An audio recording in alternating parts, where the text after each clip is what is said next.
दिल्ली प्रदेश Congress committee के अध्यक्ष चौधरी अनिल कुमार ने कहा कि भाजपा दिल्ली में यूपी के बुलडोजर मॉडल को लागू करके दिल्ली के लोगों को बर्बाद करना चाहती है। जहांगीरपुरी ओखला के बाद अब दिल्ली के 16 गांवों में बुलडोजर चलाने की नोटिस भेजने के बाद वहां के लोगों में खौफ का माहौल बना हुआ है। उन्होंने कहा कि भाजपा की कार्यवाही पर मुख्यमंत्री अरविंद केजरीवाल चुप्पी साधकर मौन रूप से भाजपा का समर्थन कर रहे हैं। जिनकी जमीन लगभग 1994 में तत्कालीन मुख्यमंत्री साहिब सिंह वर्मा जी थे, बीजेपी की सरकार थी, उस समय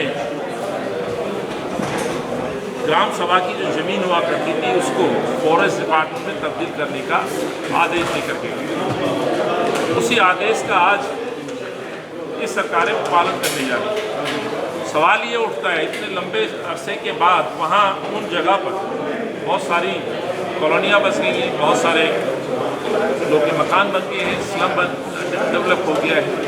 तो आज उन मकानों को उजाड़ने का काम जो है फॉरेस्ट डिपार्टमेंट दिल्ली के द्वारा किया जा रहा है। नोटिस बांटे जा रहे हैं। दो तरीके से वहाँ काम हो रहा है। एक तो उस कानून का हवाला दे करके लोग को प्रताड़ित किया जा रहा है, पैसे की उगाही की जा रही है। दूसरा बुलडोजर चलाया जा रहा है। एक जगह बुलडोजर चला करके दूसरी जगहों पर पैसे की उगाही की जा रही है। गाँव से जुड़े हुए गाँव के काफ़ी जो क्षेत्र हैं उन पे भी बुलडोजर के द्वारा एक्शन लिया जा रहा है, जिसका जिक्र हमारे साथियों ने भी सामने किया। तो ये पूरी तरह से दिल्ली सरकार के द्वारा एक ये संचालन किया जा रहा, हवाला दिया जा रहा है एनजीटी के ऑर्डर का। अभी जहाँ ये नोटिस और इस तरह के चस्पाए गए हैं लगभग 50,000 आबादी का क्षेत्र है। और जैसे मैंने नाम बताया आपको, ये लगभग महरौली बिजवासन विधानसभा क्षेत्र का एरिया है।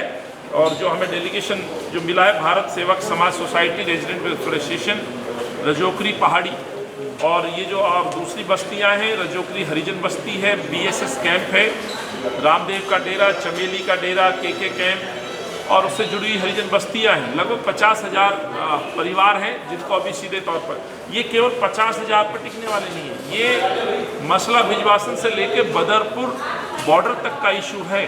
संगम विहार विधानसभा पूरी तरह से इससे प्रभावित है।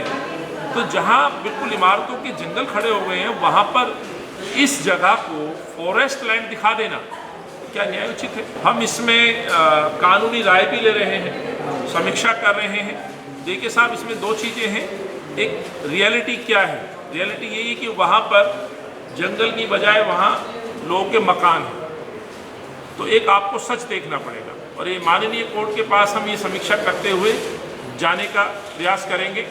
दूसरा, सरकारों से हम कहना चाहते हैं, दिल्ली के चीफ सेक्रेटरी उस समिति के अध्यक्ष हैं, तो दिल्ली के मुख्यमंत्री चाहें तो एक दिन का जो सेशन बार बार अपनी तारीफ और अपने भाषण के लिए रखते हैं, तो मैं अरविंद केजरीवाल से कहना चाहता हूँ विधानसभा सत्र बुलाएं, विधायिका में कानून बनाएं और ये सरकार चाहे तो इस जमीन को वापस, खास तौर से जो ग्राम सभा की जमीन थी उस जमीन को वापस उसका लैंड यूज बदल के इनको राहत दी जा सकती है।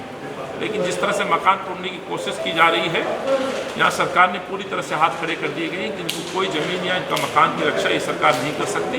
तो इनके दावों की जो बोल हमने आज आपके सामने रखा। ये मामला ये हमारे ऊपर दिल्ली सरकार ने और भारत सरकार ने मिल के इसका ना फॉरेस्ट लैंड का कोई मामला डाल गए। हमारे वो 18 जी हम 67 से बचे हुए हैं यहाँ। कितने साल से रह रहे हैं वहाँ पर? 67 से। क्या आपको पता नहीं चला कि इससे पहले जब गवर्नमेंट ने नहीं पता नहीं चला 1996 में 96 नहीं पता चला। अब जब फॉरेस्ट लैंड में कन्वर्ट कर दिया तो आपको पता नहीं चला कि उसमें फॉरेस्ट लैंड में कन्वर्ट हो गया है। बीएसएस ये सोसाइटी थी जो हमारी, इसमें माइनिंग का काम था। ये 272 बीघा जमीन हमने गाँव सभा से लीज भी ली।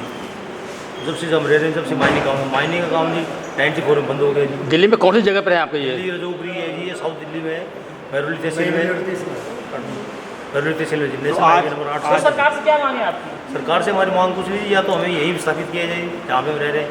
ऑलरेडी जब 55-56 साल से हम यहाँ रह रहे हैं, हम गांव से बिलोंग करते हैं। गांव से हमने मतलब वोट भी दिया है इसी में, सन 71 से दे रहे हैं।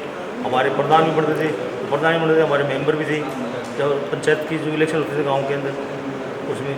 अब या तो हमें यहाँ विस्थापित किया जाए या हमें जो जैसे भारत सरकार की जो गाइडलाइंस है 5 किलोमीटर के दायरे में कहीं भी विस्थापित किया जाए। कुल मिलाकर ये आजकल नेट वगैरह में आ जाता है जी, तो नेट पे देखा जी हम सर्च करें। डिमांड हमारी यही है जी, हम इनसे ये कह रहे हैं जी भाई या तो हमें यहाँ विस्थापित किया जाए और ये हमें 5 किलोमीटर के दायरे में जैसी जो उनकी गाइडलाइंस उनके अनुसार विस्थापित किया जाए। तब हम इतने सालों से हम रह रहे हैं। मैं उस टाइम 10 साल का था, आज मैं 65 साल मेरी उम्र है, 55 साल से हम रह रहे हैं ऑलरेडी। ठीक है। और फिर ये ज़मीन हमने वैसे कब्जा ही नहीं की, ज़मीन हमने बाकायदा लीज भी ली है, ग्राम प्रधान के साइन है, तहसीलदार के साइन है, हमारे प्रधान के साइन है, LG था दिल्ली उस टाइम एचएन झा, उनने हमारे उस पर की मकान बना रखे। पहले हमारी झुग्गियाँ थी जी, तो झुग्गियों के बाद में काफ़ी दिन हो गए थे लोगों ने मकान बना रखे। तो आपको जो मकान का पूरा कागजात पूरा है? हाँ, कागजात तो हमारे जो है जी वो तो है जी, बाकी वो जो मालिकाना को तो वो तो हमारे पास है नहीं, जिसके खिलाफ कोई ऐसी तकलीफ नहीं। हाँ, सोसाइटी के जो कागज है लीज के वो हमारे पास पूरे हैं। ये टाइम जी जून में बता रहे हैं, जून में है टाइम है जी डेमोलेशन का, 22 जून पता नहीं 28 जून से, और अलग अलग करके जी एक साथ नहीं है। अच्छा। कई भागों में बांट के। ये भी हमें तो अभी पता चला जी, हम तो सोच पड़े थे बिल्कुल कि गवर्नमेंट ने जैसे कहीं बता रखा था कि जहाँ झुकी वही मकान, इस वजह से चलो ठीक है। आम आदमी पार्टी की तरफ से जो कहा गया था उसी के हिसाब से थे? ठीक है। आम आदमी तो वही जी, उसके पहले तो ठीक। पहले के बसे हैं जी। राष्ट्र